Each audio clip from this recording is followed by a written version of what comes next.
Welcome to Mayfidav TV. You are highly welcomed. Please kindly subscribe, like, and share this video. Thank you. In Kaduna, Nigeria, a wave of protests erupted recently, marking a significant moment of civil unrest in the region. The demonstrations began as a response to escalating economic challenges and political discontent, which have been simmering for some time. Citizens took to the streets to voice their frustrations over issues such as rising food prices, unemployment, and perceived governmental inefficiency. The protests quickly gained momentum, drawing participants from various walks of life, including students, workers, and activists. The demonstrators carried placards and chanted slogans demanding immediate government action to address their grievances. The atmosphere was charged, reflecting the deep-seated frustrations of the populace. Reports indicate that the protests were largely peaceful initially, with participants marching through key areas of Kaduna, including major highways and government buildings.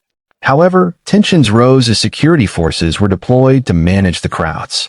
The presence of police and military personnel added a layer of intensity to the situation, leading to clashes in some instances.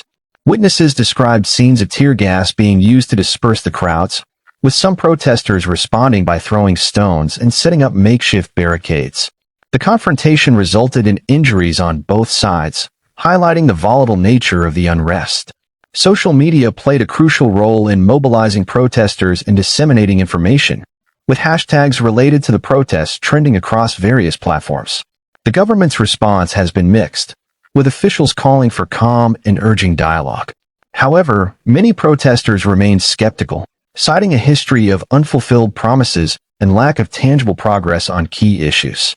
Political analysts suggest that the protests are a manifestation of broader socio-economic challenges facing Nigeria, exacerbated by the COVID-19 pandemic and global economic downturn. Local leaders and community organizers have been attempting to mediate and prevent further escalation, emphasizing the need for peaceful protest and constructive engagement with authorities. Religious leaders have also stepped in, calling for restraint and urging the government to address the root causes of the unrest. As the protests continue, there are growing calls for comprehensive reforms to tackle corruption, improve public services, and create more economic opportunities. The situation in Kaduna reflects a broader national struggle, with similar protests occurring in other parts of Nigeria, underscoring a widespread demand for change. International observers are closely monitoring the situation, expressing concerns about human rights and the potential for further violence. Advocacy groups are urging the Nigerian government to respect the rights of protesters and engage in meaningful dialogue to resolve the issues at hand. In the midst of this turmoil, the people of Kaduna remain resolute in their demands for a better future. The protests have become a symbol of their resilience and determination to hold their leaders accountable, hoping that their voices will lead to tangible improvements in their lives and the governance of their country. Amid the ongoing demonstrations, several community initiatives have emerged to provide support and solidarity to the protesters.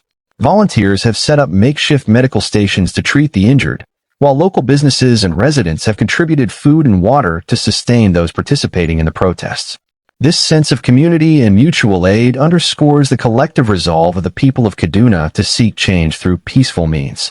The economic impact of the protests is also becoming evident, with some businesses temporarily closing and transportation services being disrupted. Markets and shops in the protest areas have seen a decline in activity as people avoid venturing into potentially volatile zones. However, the protesters are adamant that their cause is worth the short-term disruptions, believing that long-term benefits will outweigh the immediate inconveniences. Despite the government's assurances of addressing the protesters' concerns, there is a growing sentiment that mere promises are insufficient. The protesters are calling for concrete actions and timelines for implementation. They seek visible and immediate changes that will improve their living conditions and restore their faith in the government's ability to govern effectively. The protests have also caught the attention of international human rights organizations, which are calling on the Nigerian government to ensure the safety and rights of the demonstrators. These organizations have highlighted the importance of upholding freedom of expression and assembly as fundamental human rights. They have urged the government to refrain from using excessive force and to engage in genuine dialogue with the protest leaders. In response to the escalating situation, some international bodies and foreign governments have issued statements urging both the Nigerian government and the protesters to seek peaceful resolutions. They have offered to mediate if necessary and have called for transparency in addressing the protesters' demands. This international pressure adds another layer of complexity to the situation, as the Nigerian government navigates both domestic and international expectations.